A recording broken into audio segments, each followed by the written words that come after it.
Welcome back, everybody. This Week in America, website thisweekinamerica.us.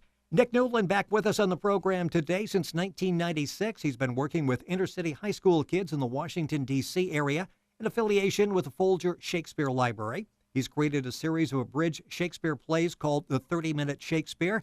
And as I mentioned, he's back on the program. Nick, welcome back to the program. Great to have you with us.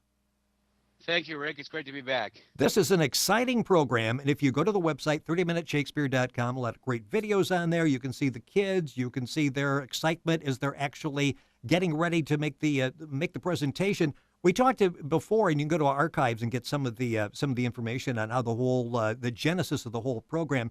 Nick, how long, once you decide on a play, you get everything together, how long does it take to really get it ready so you're able to make the performance, to take it public? Well, I enter the classroom in the fall as a guest, and I come in a couple of times a week, mostly running the kids through theater games and exercises where they get a feel for the rhythm and the language that Shakespeare used. And after a couple of months of that, we dive into the play itself, and we cut the play down, or I cut the play down to 30 minutes. I pick between 5 and 7 scenes that kind of advance the action, but I try and keep the rhythm of the language, and then I add stage directions, and along with the students themselves, we figure out how to bring this thing to life by adding emotion and action, and then we rehearse it in class, scene by scene, and have a few after-school rehearsals.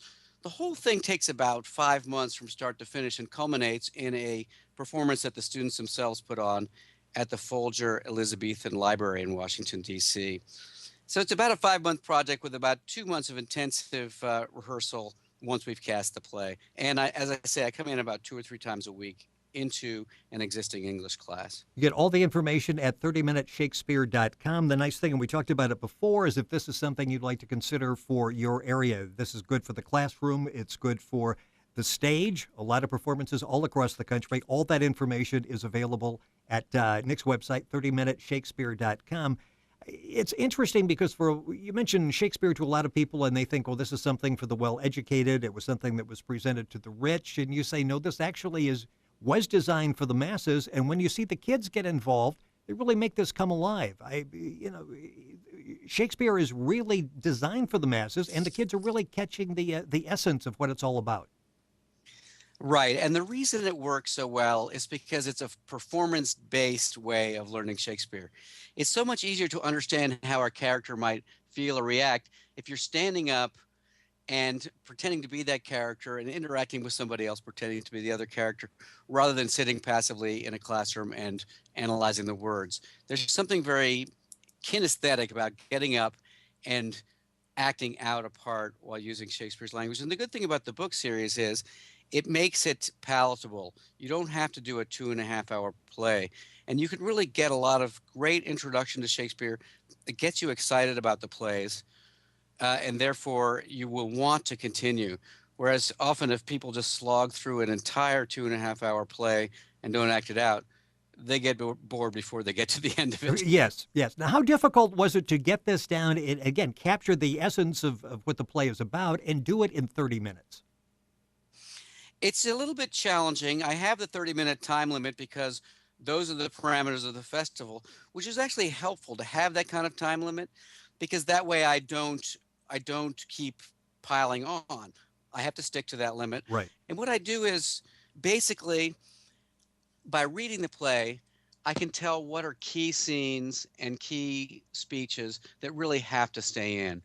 Furthermore, I want to keep some of the rhythm of the beauty in the language and keep the essential growth and change that the characters go through. So wanting to do all that, it's challenging to bring it down to 30 minutes.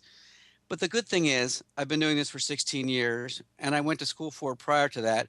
And so I just have developed the tools necessary to do it, which is why this book is handy for other people. Because most English teachers, at the end of the day, they've come home and taught 4 classes or 5. They don't have the time to cut a play down, nor do they have the wherewithal to understand, how to do it in a theatrical way.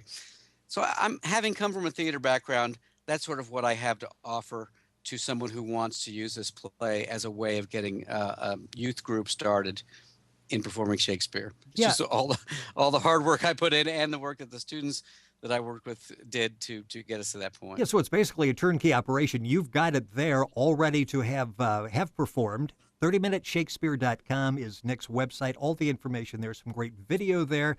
In the couple minutes left we have in the program, tell me a little bit about the kids and their reaction and how you, over this course of the 4 or 5 months you're working with them, the growth and the enjoyment you see coming from the students. Well, what I like is that when we start out, there's a general lack of comprehension, of course, but quickly, by getting the whole group up on their feet and doing exercises such as stomping words, where you get the rhythm of the language, but soft what light through yonder window breaks. It 'tis the east and Juliet is the sun. You get them stomping around doing that. Everybody's moving around, understanding there's a rhythm to it. And then when they speak the lines, they can sort of feel the rhythm underneath it. Secondly, we just try and make it kind of actiony and fun so that it's not a travail the way often sitting in a class listening to Shakespeare being taught is. It becomes participatory, and a lot of the ideas come from the students themselves. And so it doesn't seem like suffering. It seems like fun. I mean, after all, they're called plays. The word play is there for a reason. Because Exactly. That's precisely what we're doing. And you've got a number of plays in the series. How many? I think in the last show you said you had 16 that are available. Yes, this spring I'm working on Julius Caesar, which will be the 16th.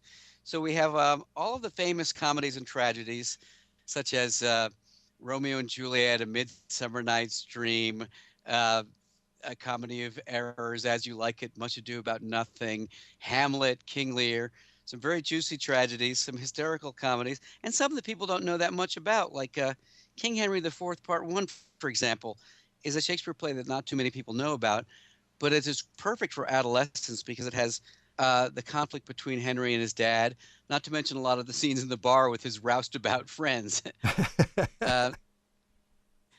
Kids love the action and they love the characters, and they bring much more life to it than they would if they were just sitting there listening or reading. Yes, and congratulations on an excellent program. It's been doing it since 1996. The project is 30 Minute Shakespeare. The website is 30minuteshakespeare.com. Information on how you could do something in your own community, your own school, your own library with this program, 30minuteshakespeare.com.